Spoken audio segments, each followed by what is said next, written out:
Good afternoon and welcome to today's webinar titled Online Survivor Benefits Report. The appearance of hyperlinks does not constitute endorsement by the Defense Department of this website or the information, products, or services contained therein. For other than authorized activities, such as military exchanges and morale, welfare, and recreation sites, the Defense Department does not exercise any editorial control over the information you may find at these locations. Such links are provided consistent with the stated purpose of this Defense Department-sponsored webinar. The purpose is to provide a general overview of the Online Survivor Benefits Report. I'd like to turn the introduction over to Mr. Brian Belke from Military Community and Family Policy, Office of Casualty and Mortuary Affairs. Mr. Belke manages policy, benefits, and entitlement. Without further delay, I'll turn things over to him. Hey, good afternoon, all. As I said, I'm Brian Belke from the Casualty Mortuary Affairs Office. I'm here to answer any questions that may come up concerning policy for these benefits, but it's my pleasure to introduce Ms. Jennifer Harlow, who will be our speaker for this topic. Jen is the project manager supporting the DoD Online Survivor Benefits Reports program. She has over 22 years of experience providing support to military survivors, having worked in the military as a survivor's benefit expert, and has experience with the Department of Veterans Affairs as a service officer. So over to you, Jen. Thank you, Mr. Belke, for the introduction. Thank you, Tina, for the support and the disclaimer and all the good information that we're going to cover today, the purpose. We're going to do a quick overview of the Online Survivor Benefit Report and go over some recent benefit law changes that will be impacting many survivors. The two types of reports, the initial and the interactive OSBRs, the Online Survivor Benefit Report, the tools that you could use, and how to access the reports, why it's important to access the reports, and at the end of the presentation and in your attached email slides will be the points of contact. So the Online Survivor Benefit Report came about after legislatures saw the importance, and DoD and VA and Social Security saw the importance of having access for survivors to view their benefits report online. As you may know, as either a survivor on this webinar or a support service for casualty offices on this call, that the benefits can be complicated and are sometimes integrated together, and every survivor's case is different. So no two survivors have the exact same amount of benefits. Things like VA, DIC, those benefits are a set rate for everybody. However, Social Security and Survivor Benefit Plan are unique for each family. So in 2006, the National Defense Authorization Act, also known as the NDAA, put in place the feature to have the benefits report available online to survivors that will show their benefits, monthly benefits in one place: Social Security, VA, and DoD Survivor Benefit Plan. So just real quick for eligibility, those who are eligible to access and view the Online Survivor Benefit Report, or the OSBR, are active duty survivors. These survivors include service members who pass on inactive duty for training, Title 10 orders, also for National Guard and Reserves on Title 10. If a death occurs in any of those statuses, the survivor is eligible for the Online Survivor Benefit Report.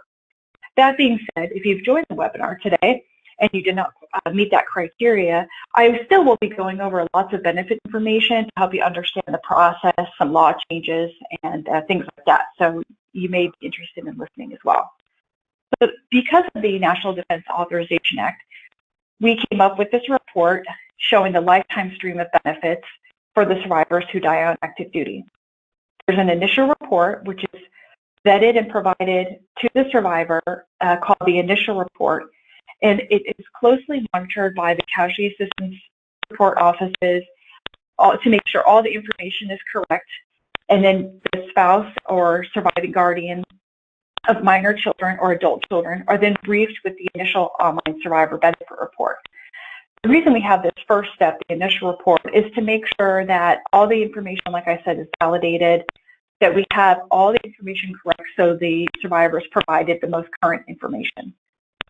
Once the survivor's benefits have started, their determinations have been completed, then we encourage the survivor to go on to the interactive report.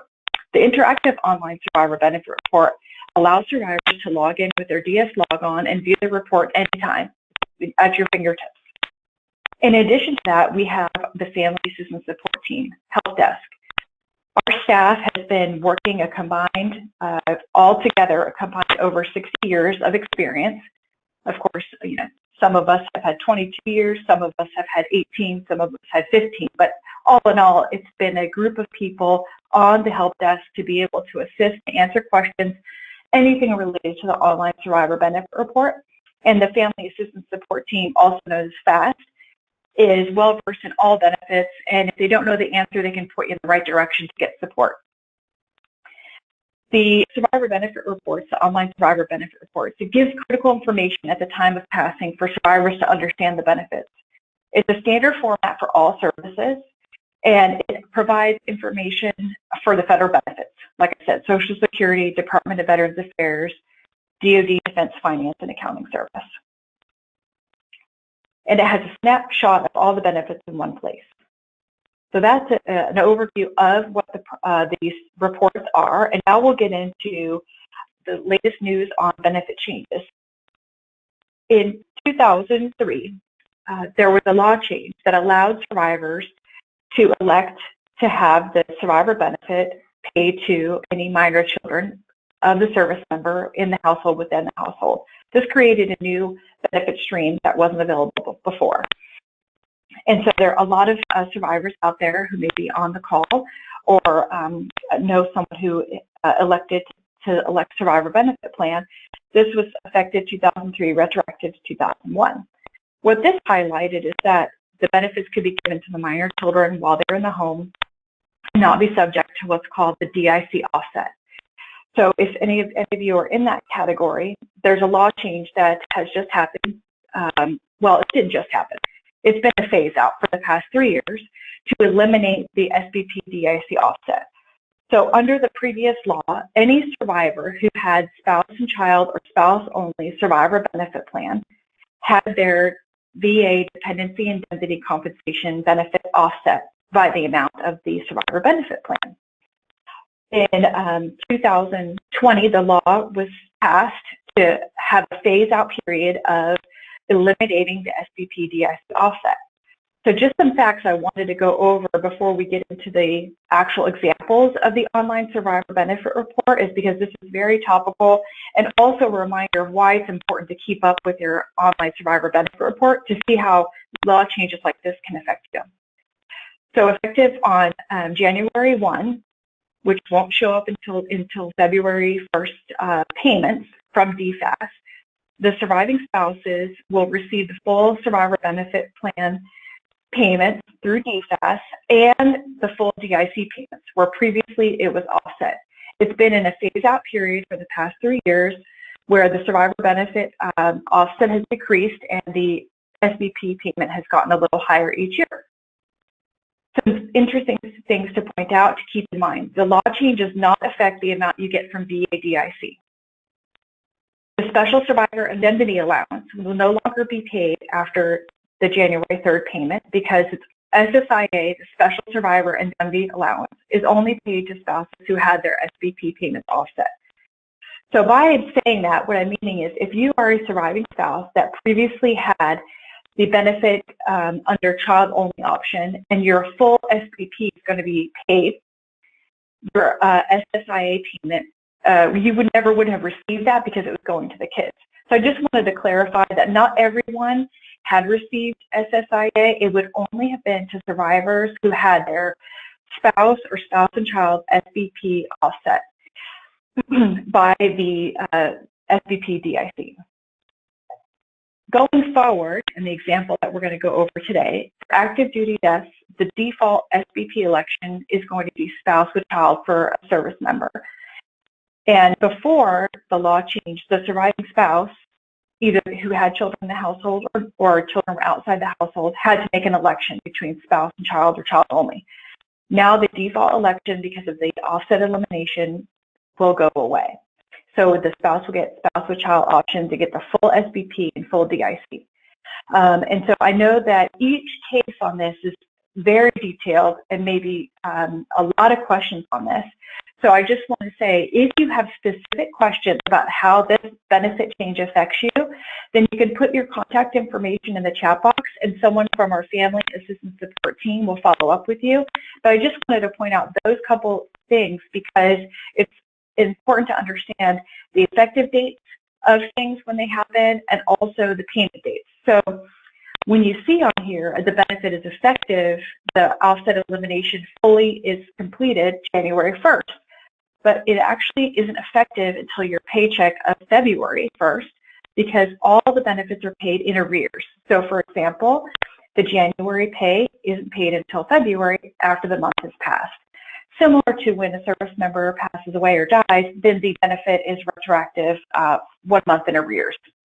So all the benefits are set up like that. So if you have any specific questions about that, our Family Assistance Support team would be happy to follow up with you offline to talk about your specific case. As I said before, every survivor report, every online report is different for everyone. And so it's great to talk with your community about law changes and how it affects you, but it's very important to understand your specific benefits separate from anyone else, because you may have a survivor who's a friend that has very similar family makeup, household, similar rank, similar time of service, but those benefits could be very different for each family. So I just want to point that out. So it is very confusing. DFAS has a great Defense Finance and Accounting Service has a great frequently asked questions website page on their page. If you just Google DFAS SBP DFC offset elimination, it's got a lot of good information on there. So I just wanted to touch on that because it's a very topical information, and just knowing when the benefits are effective and how they'll be changing this coming February. If you are a guardian or an adult child and receiving a survivor benefit plan under the child-only option, those payments will stop to you and revert to any eligible spouse. If there is no eligible spouse, the benefits will continue to be paid to the child. What I mean by eligible is that a surviving spouse would have to be unmarried under age 55. That means she's eligible. If the surviving spouse were to remarry before age 55, he or she would become ineligible. If a surviving spouse passes away, then the benefit will revert to the children. So again, if you have a specific question about anything that would do with this law change, just put your information and our FAST team will follow up with you. The initial survivor benefit report. This is what is vetted between the Family Assistance Support team and the casualty office to get all the information on the family. The right-hand side is just an example cover page of a report. And so if you have seen it, that's what it would look like. So if you look through your files, your days ahead binder, things like that, that's what you'd be looking for. The casualty assistance officers work with our office to ensure that we have the most up-to-date information on the family. And if there are multiple households for a service member, separate OSBRs are prepared for each family member's household. For example, if there is a surviving spouse and a child in the home residence with the service member when the death occurs, and then there's a former spouse with 2 children, each household would get their own report. Also, guardians, if you are a guardian of a surviving child, the surviving child would get their own report separate if there are any other family members. This is really important to know because we want to make sure that the privacy is upheld for each family member, but also to understand some benefits are affected by how many survivors there are. For example, like I said before, the VA dependency indemnity compensation is a flat rate. So it's a flat rate for a spouse, a flat rate for children, some changes depending on how many children there are. But the SBP is based on the service member's time in service and rank, and the Social Security is based off Social Security, what is called the primary insurance amount. So those may be different, and as Social Security and SBP, they sometimes can be divided amongst family members. So that's why it's important to know, while the benefits are unique for that household, other households may affect the benefits for those categories. In addition, if you are supporting a family as a casualty support officer, the OSBRs are prepared with the assumption of line of duty, yes, through the DOD, the unit, and service connected, yes, through the Department of Veterans Affairs. However, if we want to make sure the survivor is understanding of what the benefits outcomes could be, if there's any indication that the death was not service connected or not line of duty, we can prepare reports indicating that so the survivor can get an ideal picture of what the benefits could be depending on the eventual line of duty or service connected designation. Those sometimes take time. If there's an investigation or things like that, that's why we offer to prepare both reports in the event there's a question so the surviving family can understand either option of what the benefits would look like. If you are an attendee and have not received your initial survivor benefit report, please do contact FAST, the Family Assistance Support Team. Our number is here on this slide and also will be on the last slide. The number is 877-827-2471. And again, the eligibility to receive an online survivor benefit report is active duty survivors.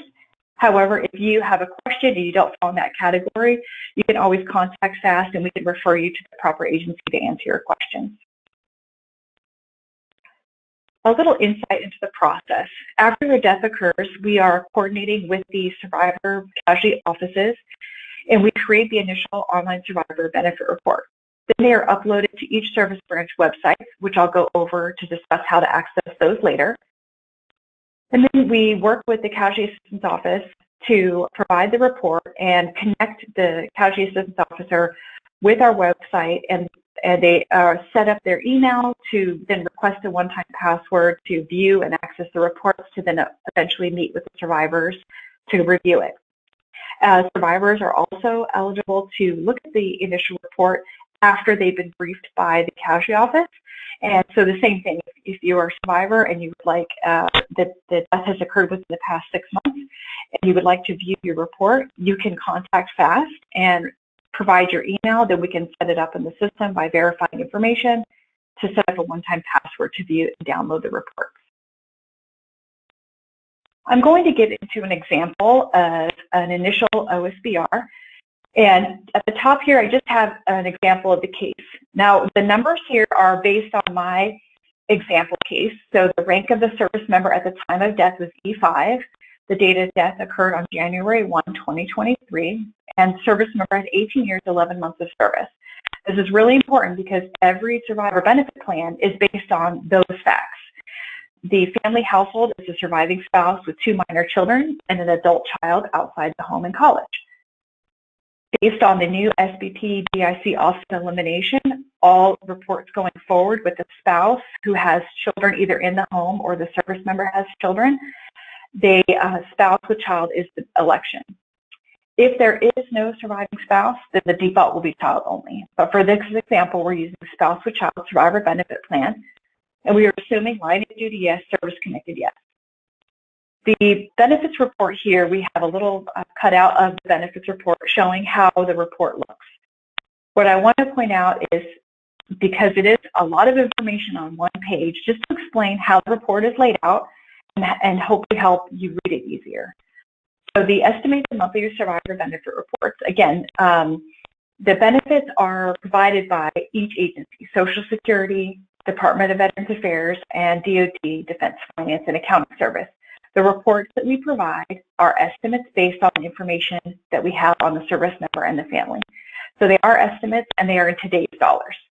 So we don't know the future cost of living, so everything we have is in today's dollars. The top line there, it has milestones.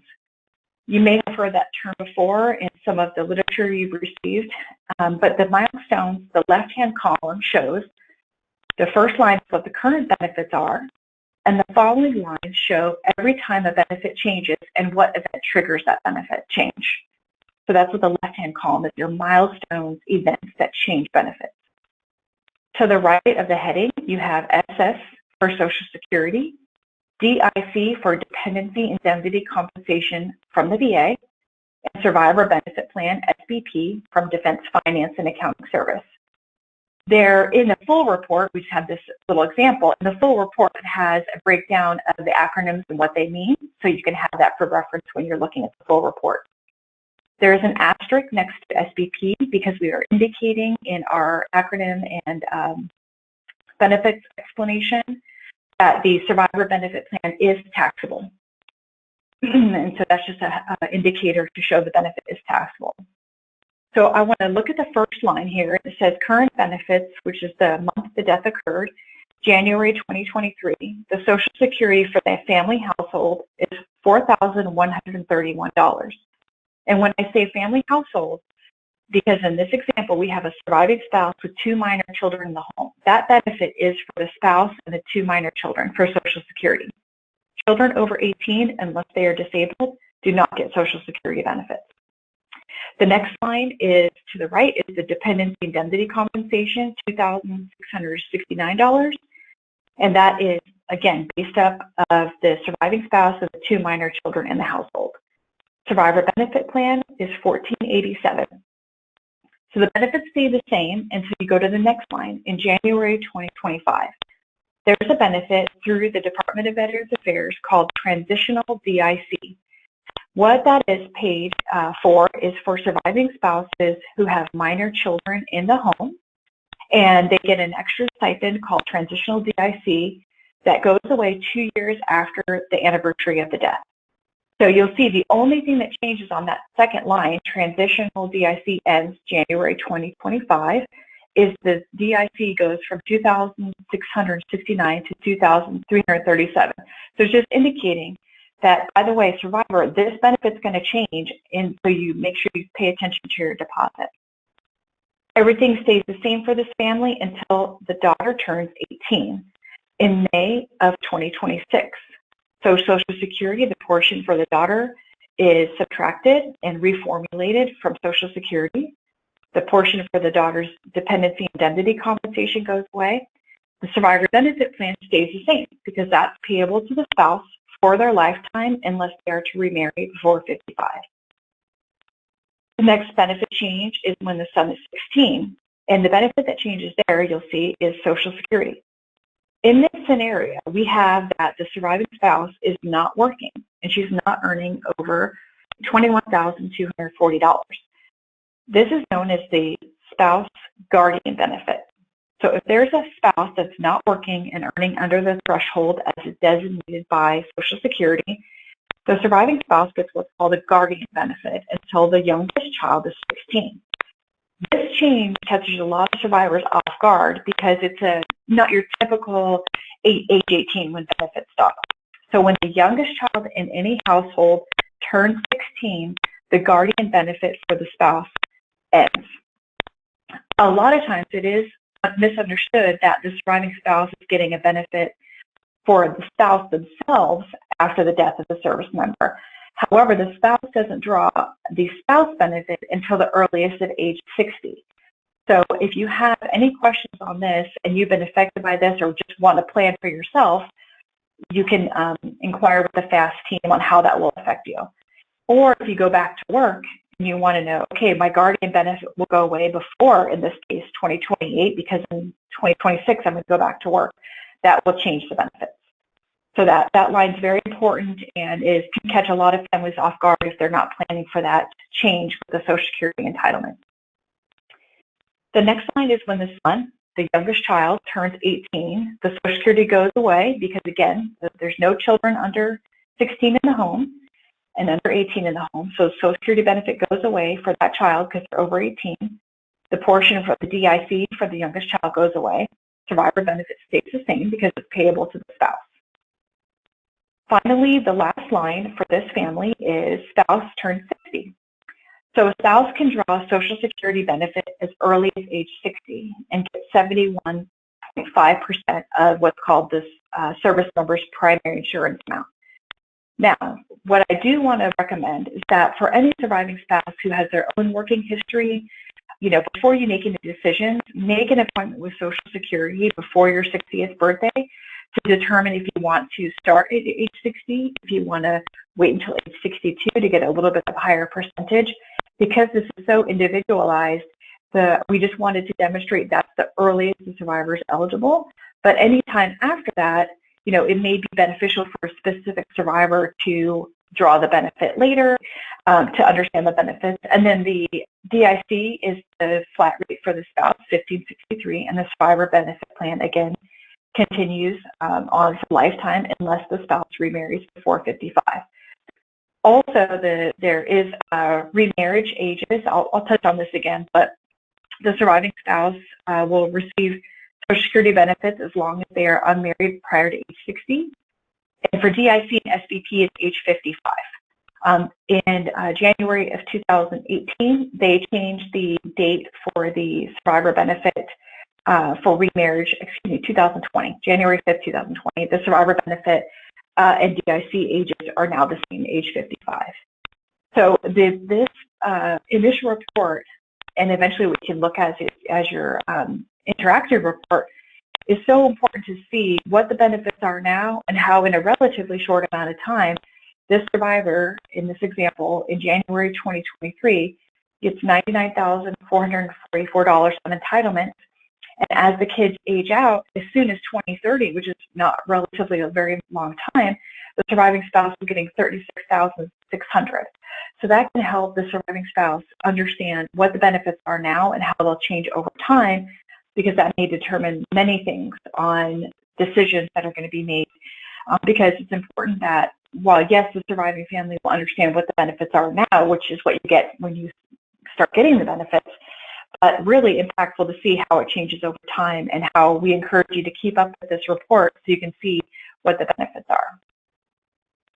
As you can tell, I get really into talking about benefits because it's so important for the survivors out here and those who are on the call that are supporting survivors to understand that the benefit changes impact over the lifetime are really, I can't stress it enough to have survivors be financially literate to understand how their benefits change, because the last thing I would ever want to see is a survivor getting caught off guard, like for example with that age 16 benefit of Social Security, when the kids turn 18, how that changes the income, and want to make sure that the survivors are prepared for that. So something new that was added last year is a milestone chart. And it's basically a summary of the page we just went over in detail, but it just gives you a snapshot of what the monthly benefits are over time. So again, it's the same milestones showing when the benefits change using the same example, and it just gives you a snapshot on the benefit of the total benefits from all agencies. So this is helpful when you just want to take a quick glance of what the benefits are and why they'll be changing. And again, it's the same example. So this section of the report is helpful to understand how we arrived with the survivor benefit calculations. A lot of the casualty offices use this to show and demonstrate how the survivor benefit plan is figured. So it breaks down, for this example, the surviving family, it's under the high 36 computation. All that means for you is that just to know that the casualty offices are looking at this and determining that the estimates we're providing are where we're getting the numbers from. So all the survivor benefits, again, are based off the time in service, the rank of the service member, and the status at the time of death with active duty, and the multiplier. So this has a little breakdown of exactly how we get to that. We added a little explanation at the top, which will help follow along. Because, right now, if it's a new death, it may be difficult to understand all these benefits and really care to understand how this works. But if you want to understand it, it's there for you or your casualty officer to support and go over that with you. The lump sum benefits. So if you are a casualty support officer that's working with the family, we can customize the benefits based on the designated beneficiaries. If you're a survivor, this is where you would look and see what the lump sum benefits are. So death gratuity and the SGLI benefits are payable to designated beneficiaries. They can be paid in different increments. So some survivors may have gotten $50,000 death gratuity and another $50,000 was designated to someone else. The service members group life insurance, same thing. It's to designated beneficiaries. So that we put that on here as a financial tool so you understand what lump sum benefits you are receiving. The SGLI and the death gratuity are tax-free. However, if you are a guardian and you have guardianship paperwork where the benefits will be held until the child's 18, some of those gains, if you put them in like an investment account, may be taxable. But those who receive the benefit right away, you'll see that benefit and it's tax-free. The only time it's ever taxable is if you put it in an investment account and those investments gain taxes. The other benefit is the $255, which is payable from Social Security Administration that's only eligible to surviving spouses or dependent children. If there is no surviving spouse or dependent children, the benefit is not paid. So that's a $255 one-time payment. This is a fact sheet that's integrated within the initial OSBRs. Now, this is something where when you print out your OSBR, you're given it to by your casualty officer. It's something to hold on to because it has some quick facts. So one of the number one questions that comes to our family assistance support team is, how will my eventual or pending remarriage affect the benefits? Now, we understand at the time of death, you may not want to think about that. That may not be an option for you, but it is one of our frequently asked questions. So we integrated it into the report so you have this with you to understand the benefits. And a lot of times you may just be wondering, what if, what if, what if? So we put these remarriage facts in here to state that survivor benefit plan and DIC for a spouse is payable unless the survivor remarries before 55. The GMVA program, medical program, is also retained unless the spouse remarries before 55. All of those things, the military benefit, burial services, CHAMP VA, DIC, SBP, if you note, they all say can be reinstated. So if the remarriage ends in death or divorce or annulment, those benefits can be reinstated. One very important benefit that cannot currently under the law be reinstated is TRICARE. So the TRICARE benefits, if you remarry at any time, is a total permanent loss of the TRICARE benefit. However, if you are eligible for VA and you become, you can reinstate the benefit if the remarriage ends. CHAMP VA is the medical care for VA if you're receiving DIC, if the death was service connected. And again, if you have specific questions about eligibility on this and remarriage, let the family assistance support team know. Also, things like commissary, exchange privileges, military legal ID, and special services are eligible for reinstatement if the marriage ends in death, divorce, or annulment. The taxability, I have it blown up here. So we just want to say that the survivor benefit plan benefits and SSIA, those of you who were eligible for SSIA, I wanted to show here, so I have two boxes that say taxability. One is for survivors who were previously receiving SSIA, just to let you know that you're going to have 1 month of SSIA that is taxable for the year of 2023. The bottom is what's going to be on future reports from January 1 on, showing that SBP is normally taxable benefit. And Social Security sometimes may be taxable. It depends on the income of the survivor, and to consult with your tax advisor.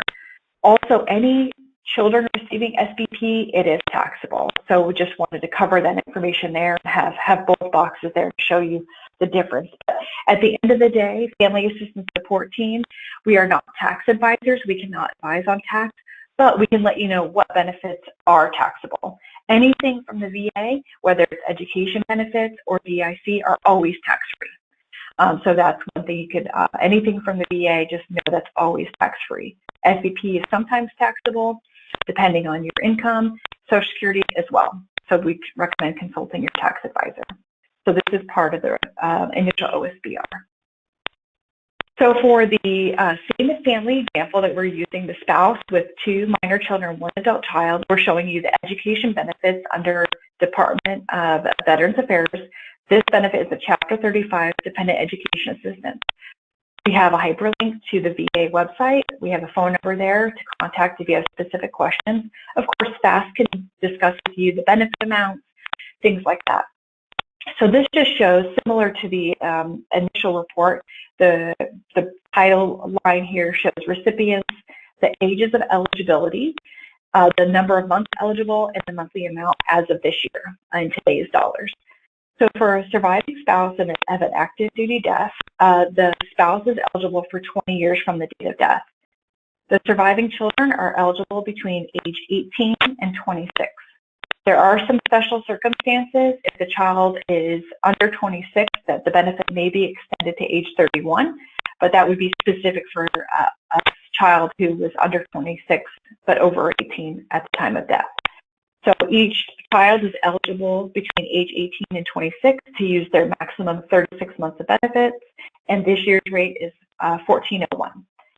So anything from the VA, again, is taxable, and this is the Dependent Education Assistance Chapter 35. We can go to the next slide to talk about the additional education benefit, which is the Fry Scholarship Chapter 33 benefits. There are very specific rules on the benefits, and also the benefits vary depending on the state, the tuition of the school, and when the date of death occurred and things like that. So we have the little fact sheet information here about the Fry Scholarship. We're not able to display it as a report because it varies on state to state, school by school, dependent by dependent.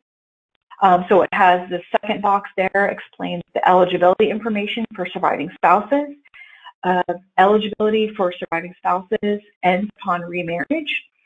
And for surviving children, the marriage status of the child does not come into play. A surviving child can be married and still be eligible for education benefits from the VA. So that's some good information to know, because that's another frequently asked question we get at the Family Assistance Support Team, asking if the marriage of a child would affect the impact of the benefits. Now, if a child does go on to become full-time military or attend a federally funded academy, that may affect their benefits. So each family would have their own eligibility questions if that were to occur. Part of the initial OSBR, we have a glossary of benefits. So all of the acronyms we have, all of the categories of benefits, we have a explanation of what the benefits are. So we have Social Security, SBP, and it just goes over that just so you have a little bit further understanding of what the benefits are that are talked about in the initial OSBR. And again, we do have the acronym breakout as well on the pages that apply. And this, we're going to talk about the interactive OSBR. So again, I'll just recap. For the initial OSBR, that is a report that's vetted through your casualty assistance officer. The survivor benefit plan elections are covered, the dependents, the household, all that is squared away in the first initial survivor benefit report. So once the survivor is able to access the report themselves, all the benefits have started. Now we want you as survivors to log in to the interactive report, and anyone supporting casualty officers that are supporting the survivors, we want you to let the survivor know that they have access to the interactive OSBR. What's really neat about the interactive report is that it's available to the survivor anytime you want. You want to log in at 2 a.m., you want to log in at 8 a.m. on a Monday morning, you have access by using your DS logon, which I'll get into that in a moment. And you can run benefit scenarios. You can say, okay, I want to run what my benefits are now, and you can also conduct what if scenarios. You can say, what if I go back to work? What if I want to? What if I'm working now and I don't want to continue working? How will that affect my benefits with Social Security? It also, the interactive reports are up to date with cost of living allowances, all the legislative changes. So for survivors logging in now who have their benefits, if you have are now going to be receiving the full survivor benefit plan, you can log into the interactive OSBR and see how that affects you. You also can connect with the support staff, with the Family Assistance Support Team, or the service casualty officers, or the long-term care. For example, for Army, there's Survivor Outreach Services. For Marine Corps, there's the Long-Term Assistance Program. Air Force, Families Forever, Coast Guard Office, all of those service branches have their long care service, and they can connect you to the FAST team for benefits on questions, problems receiving your benefits, family changes, like I was talking about, remarriage, military service, if a disability occurs, things like that. And then survivors who need to make changes or corrections to their online survivor benefit report should contact FAST. So this is a really great tool for survivors to use to maintain financial awareness of what the benefits are each year. So I'll touch on this again, but it doesn't hurt to say it again. We really encourage survivors to log in and look at their interactive OSBR every year because law changes occur, cost of living occurs, and it really changes your impact. Like, for example, the most recent cost of living is the biggest I've ever seen in my 20-plus years of working with benefits of 8.7% increase. So that's going to make a big difference on your benefits. So for access, the surviving spouses and adult children can obtain a DS logon to log into their service branch website and access their customized online survivor benefit report. Note that I did say survivors and adult children. Currently, there is a process out there that just hasn't been implemented yet to have guardians have access to the DS logon, but for any guardians who are taking care of minor children, please do not hesitate to contact FAST. We will get you your online survivor benefit report to you however it's best for you. We can mail it, email it. Once we validate your information, we can, snail mail it, whatever you need to be able for guardians to get access to the report as the years go on. We're happy to help with that. But for survivors and adult children, you have to have a DS logon Premium 2 account to access not only the online survivor benefit report, but an array of benefits, VA, TRICARE benefits. A ton of agencies are using the DS logon to have a secure login to get your customized information. So the link in the website to access and get your DS login is in the slideshow that is sent to you, and it's also on the screen here. But you can also contact FAST, and we have a flyer we can send you as well with instructions.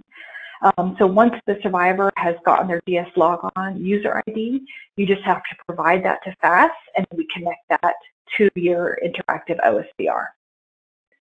So what if scenarios? So you're probably thinking, what could I use that for? So this is a list of things that you could use what if scenarios for. So when you log into your interactive report, you have a report that shows what the benefits are as they are today. Then you can print that out, you can save it, you can do whatever you want with it.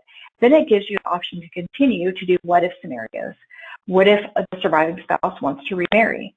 What if the surviving spouse wants to run, or guardian wants to run a benefits report to show if anything happens to the surviving spouse, what are the benefits for the children? So if the surviving spouse dies, you can run, say, in the event of my death, what are the benefits that for my children that the guardian can expect to receive?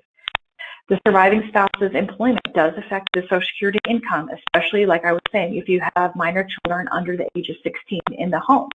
If you're working or not working and earning over the threshold, for example, 2023 threshold is $21,240, then you could determine, okay, do I want to continue to work? Do I want to go back to work? Those kinds of things. You can run different scenarios. For spouses and children, benefits may differ if a disability occurs.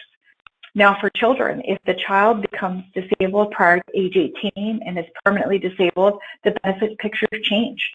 If the child is in college under 22 and is in full-time college, Social Security disability may be payable if the child becomes disabled under 22. Also for other VA or SDP benefits. Education for the service, if a child decides to go into a military-funded academy or goes into active duty. And if the child's dependency status changes. One thing I want to point out is that if a service member dies and the child of the service member later becomes adopted by a grandparent, a future spouse, things like that, that never affects the benefits for the children. The children's eligibility is based on what they were eligible for at the time of death. So that's a question we get sometimes down the road. Now, this is a little bit of an eye chart. I know it may be small if you're viewing this on a laptop, but I just wanted to demonstrate what it looks like. There's drop-down menus. In this example, I said, I would like to run a report if the surviving spouse wants to remarry July of this year. And I also wanted to show for the children, you could say, are they married, disabled, in college? Have they passed away? Are they planning to attend college? You have all these drop-down menus available for you. But in this example, I've highlighted in the red box that we're going to say, okay, yes, this surviving spouse wants to remarry in July of 2023. How will those benefits change? So on the right-hand side, you can see that the remarriage status was changed to yes. And then you show the interactive report on the bottom there shows in July of 23 how the benefits change for the family when the spouse remarries. A combination of changes may be made at one time. So you can do multiple changes where the spouse remarries or the spouse goes back to work and becomes, or stops working and becomes disabled. You can do a combination of things, or the spouse has a change and the child has a change. So everything on here is optional because any of these changes in the status of a family member affects the benefits. So the things that are listed here are specifically to show if you want to forecast what if these things change, what happens.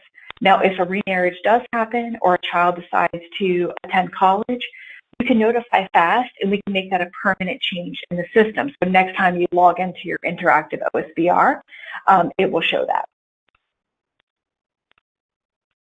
How to access your OSBR. So if you are a casualty support office or a survivor, you can go on to Military OneSource. We have a link provided here, and search Online Survivor Benefit Report.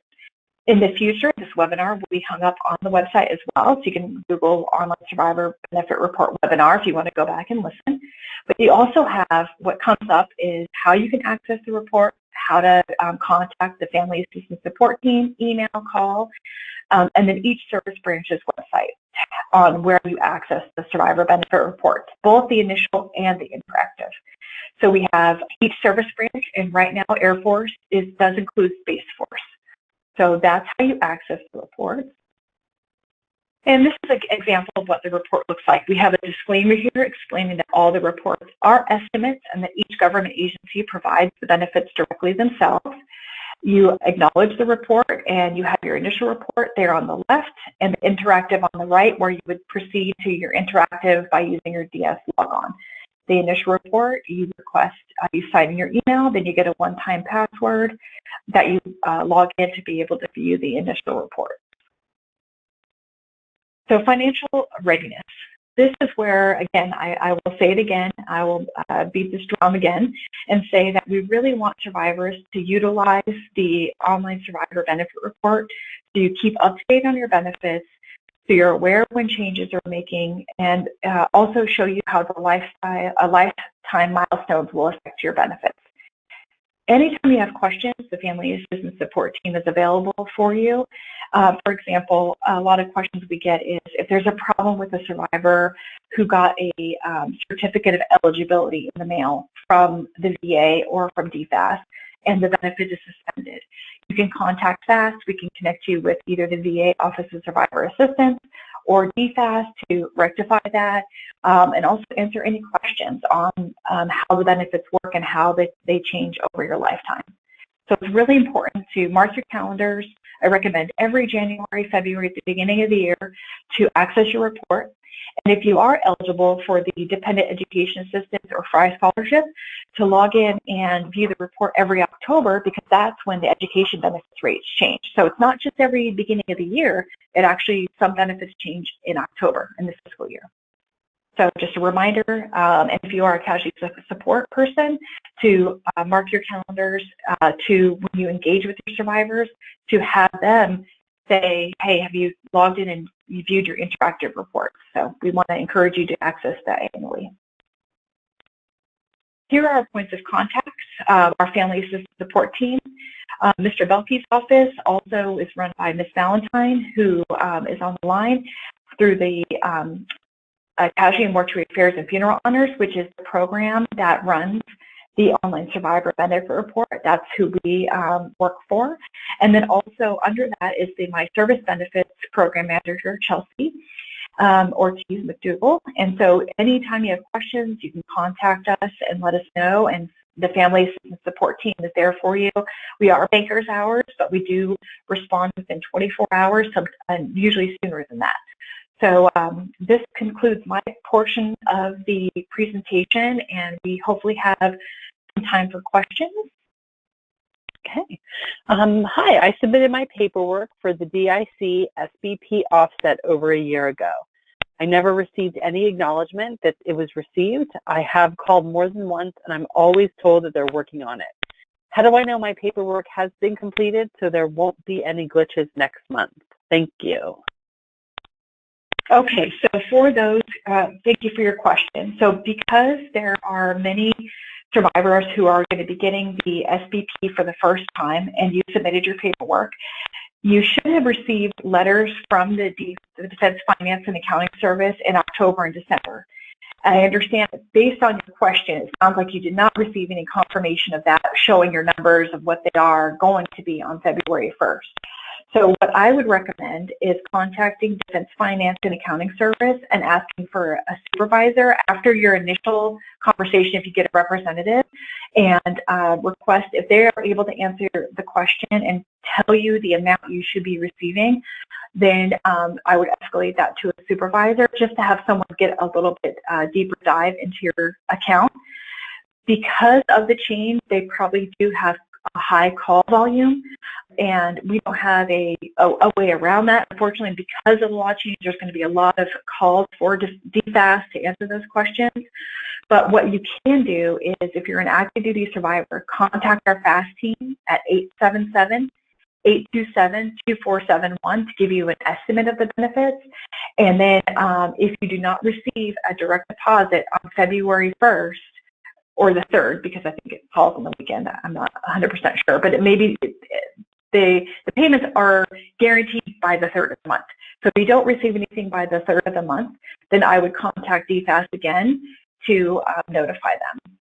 And also, if you contact FAST, we can make sure you have a good phone number.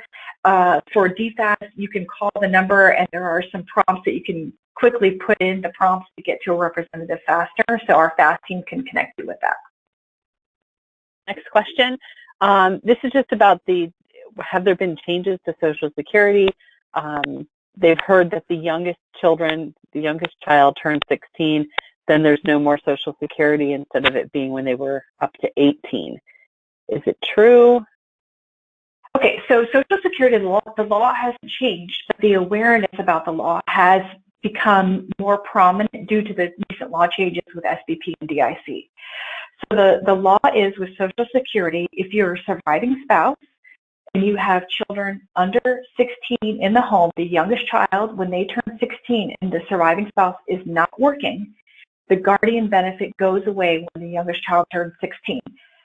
Now, the benefit for that child continues until they are 18. So there has been no change in that benefit. That has always been the same, but it is it can be different if the spouse is working or not working. If the spouse is working and earning over the threshold, the guardian benefit never is paid. If the spouse is not working and has a child in the home under 16, the guardian benefit is paid, but the child portion does stay until the child is 16, and then continues until they're 18. So there is no change in the child benefit. The only benefit that changes is the benefit to the guardian when the youngest child turns 16. And if you'd like to follow up with the OSBR email address to get further for your specific case, let us know. But yeah, there has been no law change to that rule. It just has become, which I'm glad, is more circulated among the survivor communities to understand that the spouse working or not working and getting a guardian benefit is different than a spouse getting a spouse benefit as early as age 60. So there are two separate benefits with two separate criteria. But the one thing, rest assured, that child, like in my example, the son turned 18, he got his from 16 to 18, that child will get their portion of the Social Security. Okay. What happens when the survivor forgets their password for the DS login? So you would have to contact the DMDC help desk to reset the password. They have made improvements, and unfortunately we don't control that through our office, that's through the DEER's office in DMDC. But because the password, it is quite cumbersome, but it is for our own security, the passwords expire every 90 days for the DS logon. So if you are forgotten your password and need to reset it, they do have some prompts where you can reset it online. However, if you have too many errors trying to reset the password, then you have to call, unfortunately, the DMDC help desk to contact that. And if you received the email of this slide presentation, the phone number for the DMDC is on slide number 18, and that link for the DS logon is on slide 18. Okay, great. And unfortunately, this is going to be the last question we have time for, but will the casualty office have access to the OSBR? The casualty offices have access to the initial OSBR. If you would like to sit down and review your interactive report down the road with the casualty office, they will not have direct access. You would have to share with them a printout, an email of when you log in and you give them permission to view the report with you.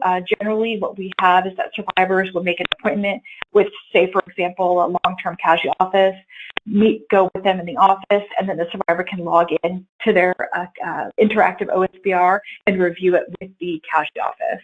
But the surviving casualty offices do not have direct access to the interactive OSBR. That's held by the survivor only. Jen, I'm just going to ask you for any final or closing thoughts. I want to thank everyone for your time and joining this webinar on the Online Survivor Benefit Report. We will follow up with anyone that has questions. Please note our email and our phone number, and we will follow up with anyone who has questions in the chat box that we weren't able to get to today.